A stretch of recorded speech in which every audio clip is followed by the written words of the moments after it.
Thank you so much for coming to our Season 32 Kickoff for New Bedford Festival Theater. We did it, we're back.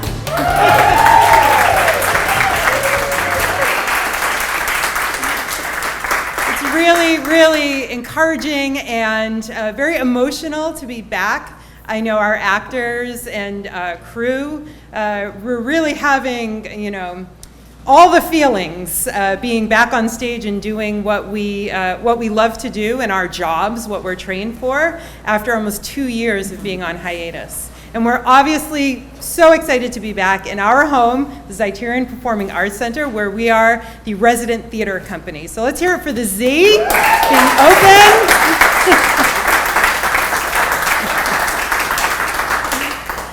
So we've had a lot of time to sit and plan, and I've had the opportunity to sit with founder Armin Marchand and artistic director George Charbonneau and really think about what my vision, Wendy Hall, new executive producer, right as COVID hit, what am I going to do? What am I going to do? So I thought, go big or go home. And we are taking the opportunity from government funds and our generous donors and patron base. You all have been so wonderful. And we're going to bring you the best of Broadway year-round.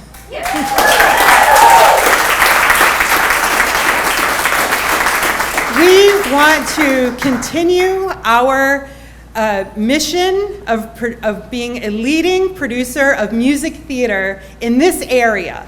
So you don't have to travel as far to Providence or to Boston. You have it right here, and we're ready to give it to you.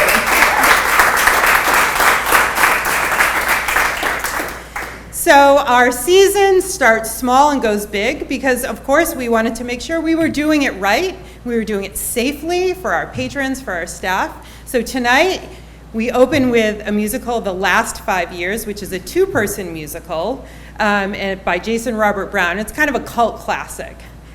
In December, we're going to do 2 holiday shows, a flavor for everybody. We have John Michael Dias as Evita Loca. She's a sassy Broadway lady, and she's going to do holiday tunes and all sorts of shenanigans. And then we have the Randy Andes, which is coming direct from New York City. They're a girl group, very postmodern jukebox. And they're going to bring you holiday classics, but in an Andrews style setting. Then in April, we're going to go a little bit bigger with Little Shop of Horrors. Some people may know that. And then all out next July with our big fat musical that everybody has been waiting for with Beauty and the Beast.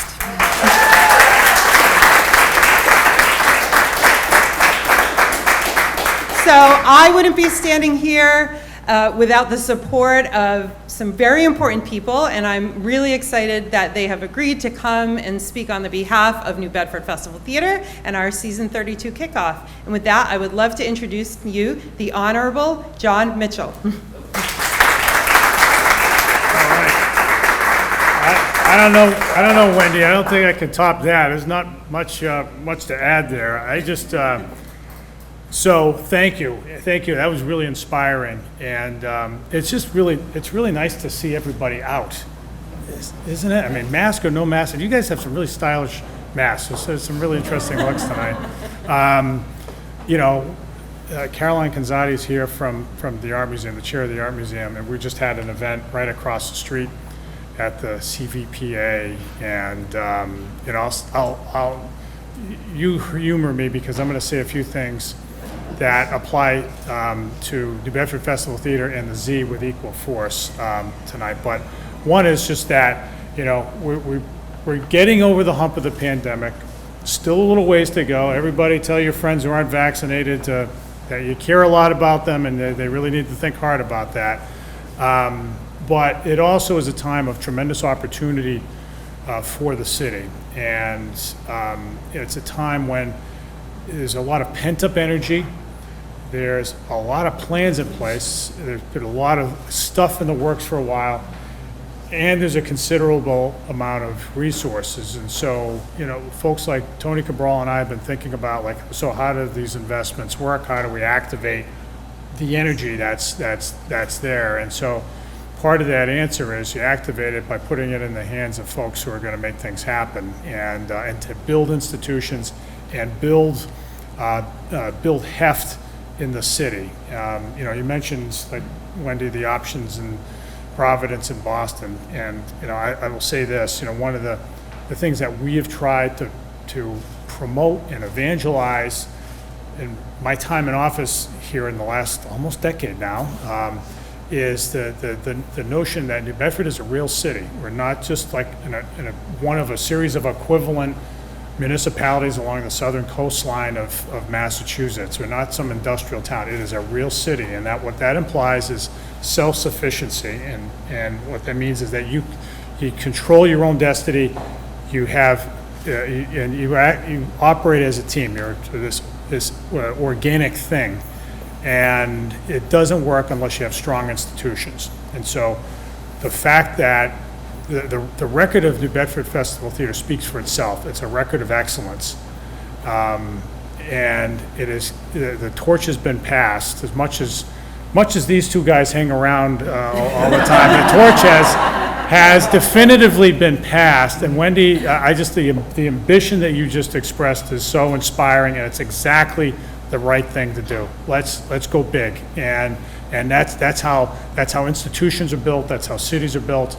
And that's what we should all rally around. So thank you for charging forward. It's what we want to see all across the city right now as we move on from the pandemic and continue to build a vibrant New Bedford, one that is a place where people can have a high quality of life, where they feel a sense of belonging, where they can have careers and have a strong sense of place. That's what you're doing right now, and it means a lot to all of us who've been working on that big task. So good luck with The Last Dance, of course. I'm sure it'll be fabulous, and we look forward to that, and we look forward to the season ahead. Thank you. Thank you.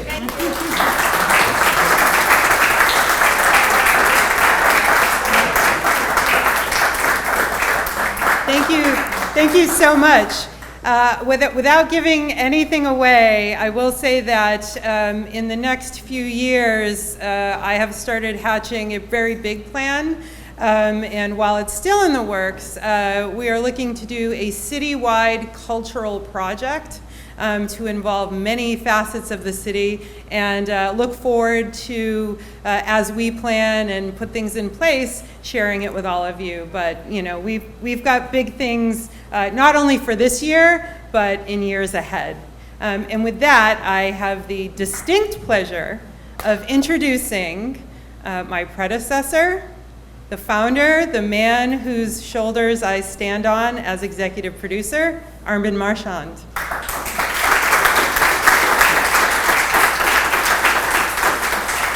Stay right where you are. Okay, this is very important, because what Wendy did say to you is very, very true, is that we have met many times in the 2 years of the it's almost 2 years, not really, a year and a half. It seems like 2 years. But what I want to say is, it's strange how fate controls many things that impact us. And I honestly felt the New Bedford Festival Theater, it really did, because I had just stepped down as the executive producer of New Bedford Festival Theater, and my final show was Mamma Mia. So everybody saw it. It broke all the records. I'm thinking I was still living on a high even after I stepped down. I said that was quite a thing. And then thinking that we were going to be happy forever after, but fate does intercede from time to time. And it's amazing to me as well that Wendy and I had a meeting at one point in the beginning of season 2017-2018. And I said to her, I think judging by what your three sons are looking like right now and what they're doing, I think you're going to have an empty nest soon. So, you know, how would you like to become my successor? And she didn't waste much time saying yes, so I was really, really relieved, because I was begging to the guy that controlled the rights in New York for Mamma Mia.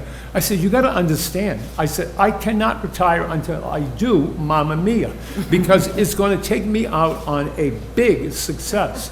And it was. It broke all existing records for the Zeiterion Theater. So that's a big record breaker. So anyway, all of that happened, and we're sitting down, and I think we were at Moby Dick. And we're sitting outside in a cafe table, like inches away from Union Street traffic. We didn't know we were taking our lives in our hands.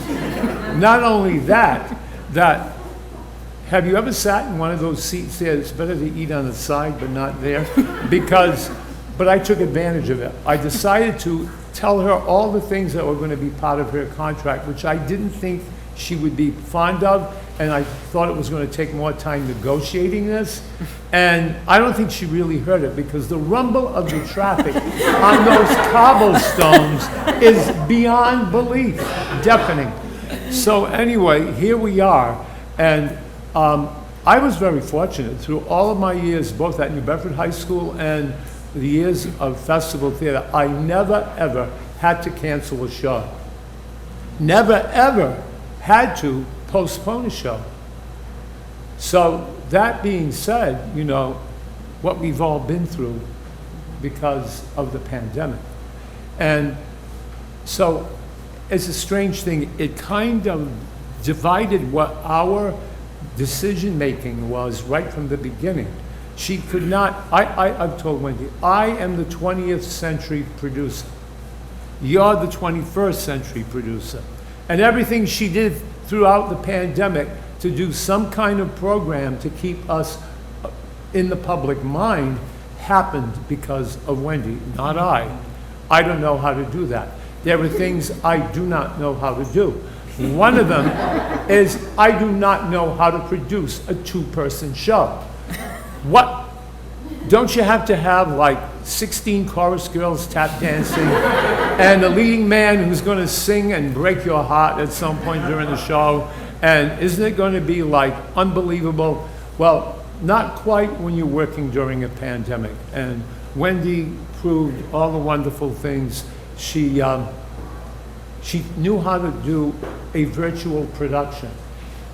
And I had been through several Zoom meetings, and I knew that I had never attended a Zoom meeting. Who has? Before the pandemic. And I thought just going to a Zoom meeting is enough for me to know that I could never do that if I had to come back and do the producer's job.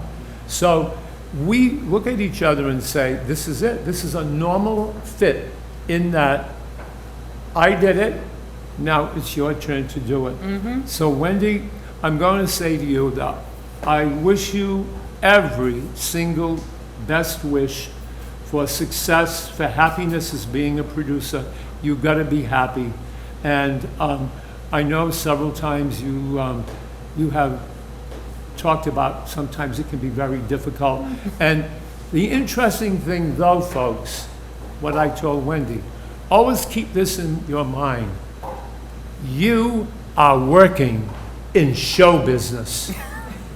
That would frighten some people away, but it didn't frighten me away, and it's not going to frighten Wendy away. Nope.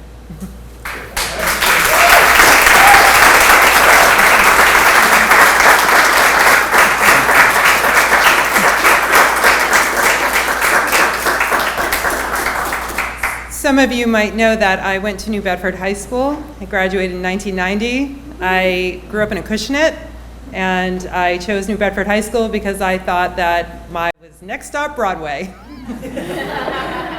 And my very first show, I auditioned for George and Armand, and I was cut.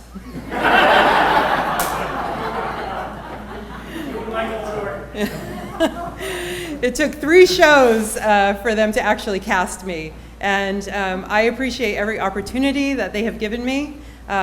My first professional show was on this very stage when I was 16. I did summer stock. First time I ever got paid for doing something I love. And I have grown as a performer, as a choreographer, as a director, and now as a producer because of New Bedford Festival Theater and George and Armand. And I would love to segue now to another incredibly important person to Festival Theater, the person who year after year has secured monies for us to be able to hold our Summer Academy, which is a tuition-free program for local teens to learn the arts of stagecraft, performance, social justice theater. And they spend 4 weeks working alongside industry professionals in lockstep with costume designers and directors and sound engineers to learn to have these experiences and these opportunities that might not be afforded to them at another place. And the person who has been responsible for the majority of funding for that is Representative Tony Cabral, and I would love to have him come up.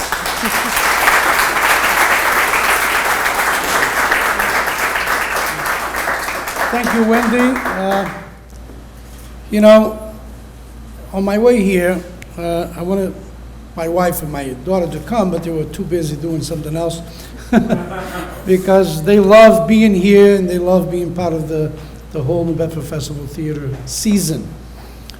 Here we are celebrating the beginning of the 32nd season of New Bedford Festival Theater with the last 5 years, the last 5 years. I was in the last 5 seasons, no? The last 5 years. But let me tell you, this organization has provided for the last 32 years and has engaged generations of theater goers, especially musical lovers in this community, in this region. It's incredible. I've enjoyed it. I think many of us also in this community and throughout this region have enjoyed it. It really has put New Bedford on the map. Every year, their summer production. I'm delighted, really. I'm really happy about this new season. It seems after the challenges that we have faced in the last year and a half with COVID-19, that really the New Bedford Festival Theater is coming back with a renewed sense of energy, which is that creating a year-round season, and that's fantastic. So some of us don't have to go to New York too many times. I know I usually end up going to New York at least a couple times. A few times I ran into the mayor in New York. I was going to, every time I go to New York, is to go to a musical, and I have to follow the orders, right? My wife and my daughter's orders, and it comes to that. But in addition to that, I think the opportunities that the New Bedford Festival Theater has done is really engage this community. It's created a cultural atmosphere in this community that is untouched by anybody else.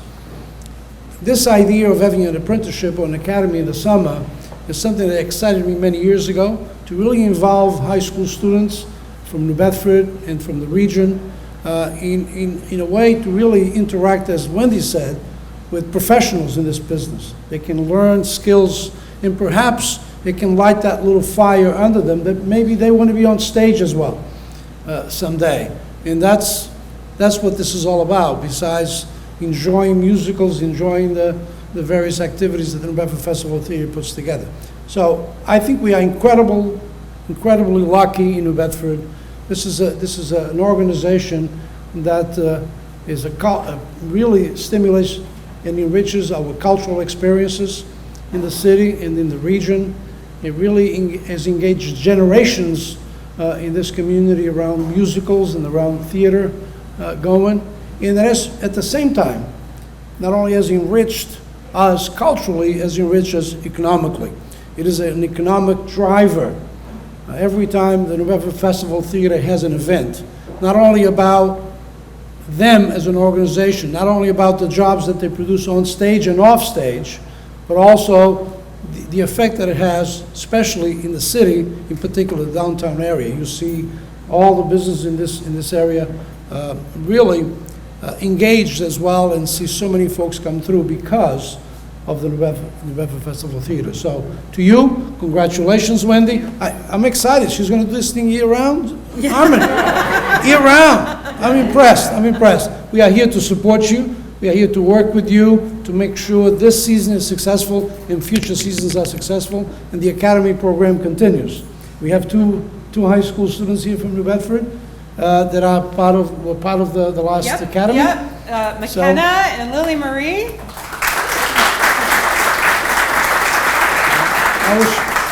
I was talking to them earlier, and they really were thankful and grateful for the experience that they had. And who knows, one of these days they'll be on stage as well. Thank you, and let's celebrate.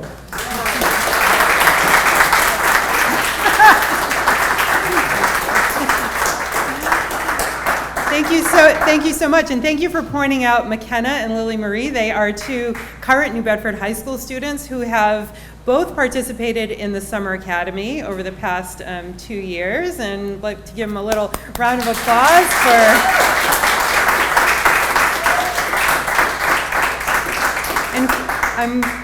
Quickly, I'd like to point out 3 people in the room who have worked directly with these 2 young ladies. We have another person who came up through the ranks of New Bedford Festival Theater, starting as an apprentice, and now is our Assistant Artistic Director, Dr. Elizabeth Betancourt.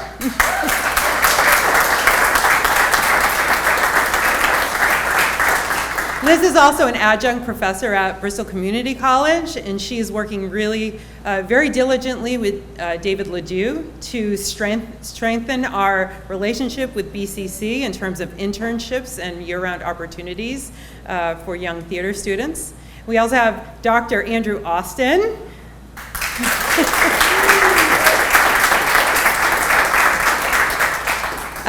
Andrew is the music director for the last 5 years, and I'm sure he's very eager to get on stage and behind his piano.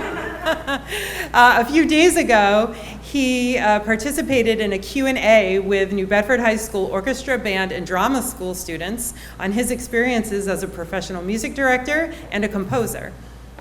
And the last person, she's hiding in the corner, but there's Diane DeCrose.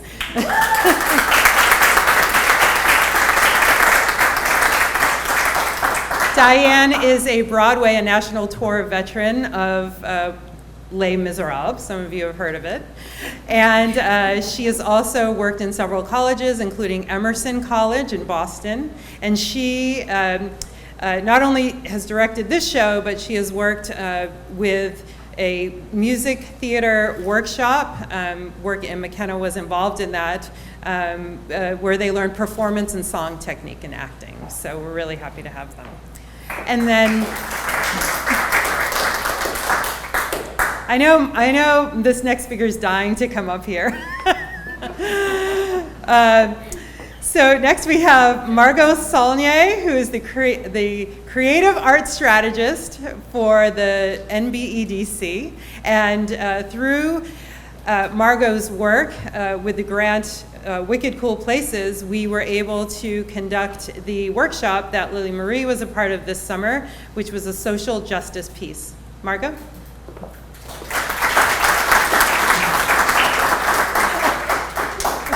I knew this was going to happen.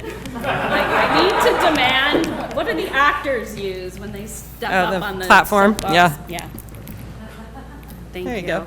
So, hi everyone. It's great to be here. When Wendy asked if I would speak, I immediately wanted to say no way. But I'm really happy to be here. I am also a graduate of New Bedford High School. I graduated in 1992, and so Wendy and I were there at the same time. And it was 33 years ago that I was a freshman taking Mr. Marchand's English class. So a long way has happened since then, and for Lily Marie and McKenna, if you had asked me when I was a freshman if I would be speaking here 33 years later, I would have said, that's wicked weird. Like, come on. So I'm the creative strategist for the city of New Bedford. I'm housed at the New Bedford Economic Development Council. But I wanted to say, before I came back to New Bedford, my journey, I went to New York City. I worked at Lincoln Center for the Performing Arts. I attended Brooklyn College MFA program, and that was a feeder program for Broadway. So all of my friends and colleagues and professors were all, in Broadway. So over the years, I've had the pleasure of working with Broadway's best, like Audra McDonald, Brian Stokes Mitchell, Kristen Chenoweth, Idina Menzel, Faith Prince, and I could literally go on and on. So I know Broadway well, and we are incredibly blessed to have New Bedford Festival Theater, because for the past 32 years, they've been bringing the best of Broadway to New Bedford. And not only bringing the national and international talent to New Bedford, but also really uplifting the local talent that we have here. And that is incredibly important. So I want to thank Mr. Marchand and Mr. Charbonneau. I cannot call you by your first names still. So, thank you for bringing this incredible institution here to New Bedford. And so as the creative strategist for the city, it's my job to implement the city's arts and culture plan, which sounds really boring, but it's not. Really, we are making New Bedford one of the most culturally unique and creative cities in America. And that is our goal. We have already come a long way. There's opportunity now to really put us on the map on a national and international level. And New Bedford Festival Theater is one of the main components that's going to help us do that. So I want to thank New Bedford Festival Theater. I want to thank Mayor Mitchell, because without his vision 5 or 6 years ago to create the Arts, Culture, and Tourism Fund, we wouldn't be here today. So that has created the foundation for all of us to come together, and New Bedford is being noticed by national funders now, and we're just going to continue to grow and expand. And I'd also like to thank Representative Cabral for your incredible and tireless work advocating for arts and culture for the city of New Bedford and for our residents. So with that, thank you.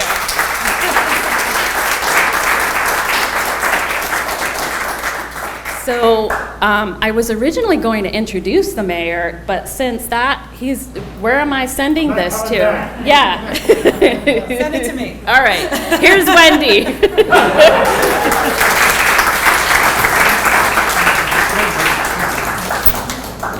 There you go. Oops. Thank you, Margo, for mentioning the Arts and Culture Plan, because at New Bedford Festival Theater, we are actively involved in the success of the Arts and Culture Plan, and we are putting forth all our efforts to make sure that gets implemented and to its full effect. Next, we have our president of our board of directors, Jay Burke.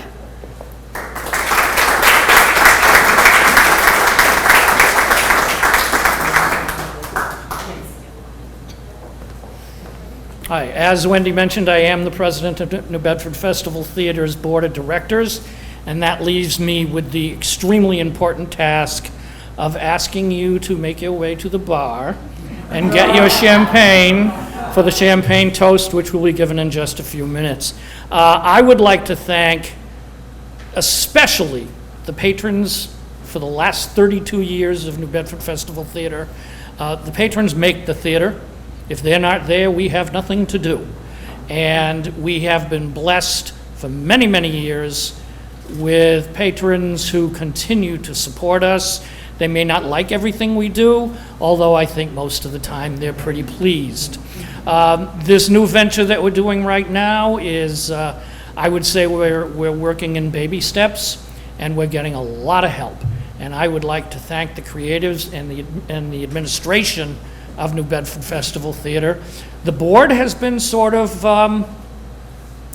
dormant for a while because of this pandemic, and we're finally starting to ramp up and start to do the types of things that a theater board of directors should do. But during our dormancy, the creative staff, the administrative staff has not stopped at all.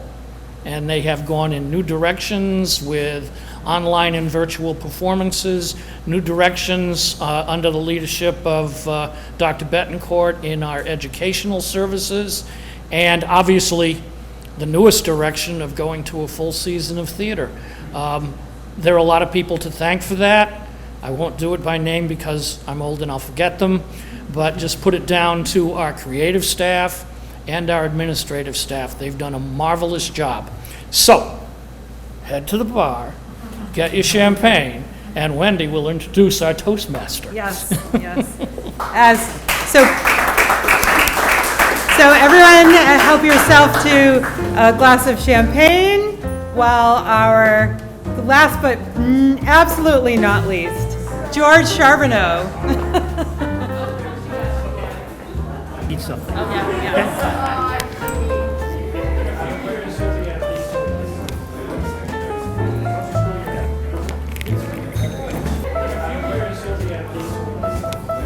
Ladies and gentlemen, Armin Marchand and I have been at the Zeiterion Theater for 40 years. Long before we became New Bedford Festival Theater, we were working on the rehabilitation of the Zeiterion Theater, the State Theater, to become the Zeiterion Theater. We both worked diligently to make that happen. I was on the board of the Zeiterion Theater for the first few years it was up and running, and we were hired, the two of us, to run the summer theater shows. And at that point, this is getting back to something which is happening this year, we did 3 shows during the summer. And that was a real task because we were still teaching at New Bedford High School, and we would leave the school and come immediately here and start our rehearsals, and it became a real chore, but a great, incredibly moving experience to work that. So when the Zeiterion Theater, in their change of command and so forth, decided they were not going to be doing summer theater anymore, we were at a loss of what to do, and a very dear friend of ours, and I'll mention his name, George Leontier, said, why don't you start your own not-for-profit theater? And we did that 32 years ago. So here we are on a new step forward. But before we do, I read something today in Time magazine. It was about the opening of Broadway, and they used the great musical Moulin Rouge, which won all the Tony Awards this year. And I'm just going to read this, and I think you'll understand what it is to work in theater and be in theater, support theater, enjoy theater, love theater, or you all wouldn't be here. So listen to this, then I'll give the toast. For the spectator, the theater is magic, not work. Every show is a feat of illusion, designed to allow an audience to slip into another world for a few hours. But the creation of any illusion involves labor, and that's especially true of live theater. Every performance of every show is in some way touched by hundreds, if not thousands, of hands. A live show involves so many makers, not just directors, actors, dancers, and stage managers, but also musicians, electricians, laundry and wardrobe people, and many, many others. That it may be the ultimate act of making magic. Well, you help make that magic by supporting us, by being with us over these years. And so I would like to, good, make a toast to those who make the magic, to those who enjoy the magic, and especially to those of you who are the magic. Here's to you.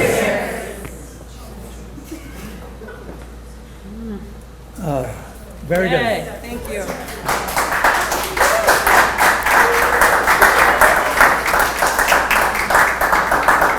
Good thing we started crying, because there's a lot of crying in the last 5 years.